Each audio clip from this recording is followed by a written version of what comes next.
Praise the lord. దేవాతి దేవునికి వందనాలు. ప్రభు నామమున మీ అందరికీ నా ప్రత్యేకమైన వందనాలు, శుభాలు తెలియచేస్తున్నాను. ఈ దినము కొరకు ఏర్పాటు చేయబడిన దేవుని వాగ్దానము, ఒకని తల్లి వానిని ఆదరించున్నట్లు నేను మిమ్మును ఆదరించెదను.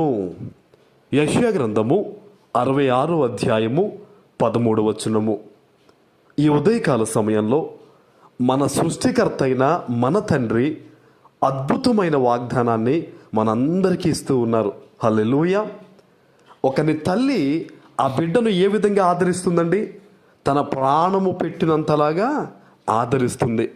తన ప్రాణమునికి ఏవైనా పర్లేదు కానీ తన బిడ్డకు హాని కలగకూడదని తన ప్రాణమును అడ్డు పెట్టేంతలాగా ఆ బిడ్డను ప్రేమిస్తుంది. ఈరోజు ఏ పరిస్థితుల మధ్య ఉండి ఈ వాగ్దానాన్ని నువ్వు వింటూ ఉన్నావో, నీ తండ్రి నీకు చెప్తున్న మాట ఏంటో తెలుసా? నువ్వు అనుకోవచ్చు కొన్నిసార్లు, నేను ఇబ్బందుల పాలైపోయాను, నేను అప్పుల పాలైపోయాను, నేను నిందల పాలైపోయాను, నేను సమస్యల మధ్యన పడిపోయాను, ఈరోజు నాకు ఎవ్వరూ తోడలేరేమో అని నువ్వు అనుకుంటున్నావేమో. కానీ నీ తండ్రి నీకు ఏం చెప్తున్నాడో తెలుసా? ఒకని తల్లి ఏ విధంగా అయితే ఆ బిడ్డను, నవమాసాలు మోసి కన్న బిడ్డను ఎంతలా ప్రేమించి రక్షణగా నిలబడి ఆదుకుని హక్కును చేర్చుకుంటుందో, ఈరోజు నేను కూడా నిన్ను అదే విధంగా ఆదుకుంటాను, హక్కును చేర్చుకుంటాను, నీ కొరకు నా ప్రాణం పెట్టానని చెప్పేసి అని ఈరోజు ప్రభు సెలవిస్తూ ఉన్నారు. హల్లెలూయా. నువ్వు భయపడాల్సిన పనే లేదు. ఏ విషయములో కూడా నువ్వు బెదరాల్సిన అవసరం లేదు. ఎందుకంటే ఈరోజు నిన్ను ప్రేమించే తండ్రి నీకున్నారు. ఇప్పుడు అనుకోవచ్చు నువ్వు, నా తండ్రి నాకుంటే నాకు ఎందుకు ఇలా కలుగుద్ది, నా జీవితం ఎందుకు ఇలా అవుతుంది, నాకు ఎందుకు ఈ పరిస్థితులు ఎలా ఉంటాయని చెప్పేసి బహుశా నువ్వు అనుకుంటున్నావేమో. ఒక సేవకునిగా నేను ఒకటే చెప్తాను, నీ జీవితంలో ప్రతి విషయంలో కూడా నువ్వు దేవుని చిత్తానుసారంగానే ఉన్నావా? ప్రతి విషయంలో కూడా నువ్వు దేవుని మీద ఆధారపడి బ్రతుకుతున్నావు? అయితే ఒక్కసారి ఆలోచించు.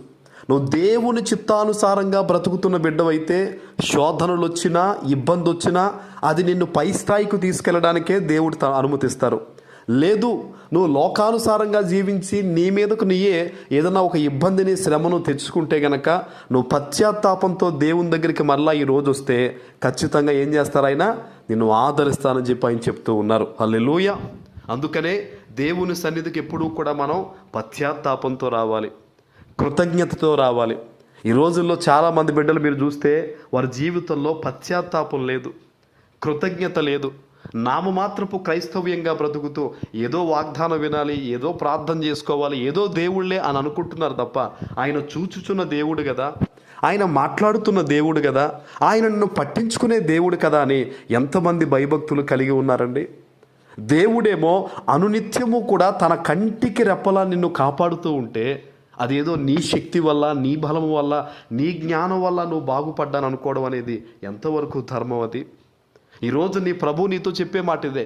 ఆయన ఒక కన్న తల్లి వలె, ఇంకా అంటాడు కదా ఆయన, వారైనా మరుచుదురు కానీ నేను నిన్ను మరువను అన్నాడు ఆయన.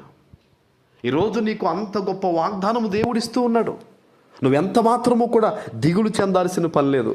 నువ్వు ఒకటే ఆలోచన, దేవుని వాక్యములో నిన్ను నువ్వు సరిచూసుకో, నీ జీవితాన్ని దేవునికి అప్పగించు. పూర్తిగా దేవుని దగ్గర నువ్వు సరెండర్ అయితే గనక ప్రతి నీ యొక్క అవసరతను కూడా దేవుడు తీరుస్తారు. అంతేకాదు, ఎటువంటి రాబో దినాల్లో ఇబ్బందులు, శ్రమలు నీకు అనిపిస్తున్నా కూడా వాటన్నిటినీ అధిగమించి ఇశ్రాయేలీలు ఎలాగైతే సముద్ర మధ్యలో చక్కగా నడిచి వెళ్ళి ఆ సముద్రాన్ని దాటారో, రానున్న దినాల్లో నీకు కలిగే ఇబ్బందుల్లోంచి కూడా దేవుడు ఖచ్చితంగా నేను గొప్పగా దాటించి నడిపిస్తారు. ఆమేన్. ప్రార్థన చేసుకుందాం. పరిశుద్ధుడు అయిన మా తండ్రి, ప్రేమ కలిగిన ప్రభువా, మీకు వందనాలు. ఈ ఉదయకాల సమయంలో మీరు ఇచ్చిన గొప్ప వాగ్దానము ప్రతి బిడ్డ జీవితంలో నెరవేర్చి స్థిరపరచమని యేసు నామమున ప్రార్థిస్తున్నాను తండ్రి. ఆమేన్.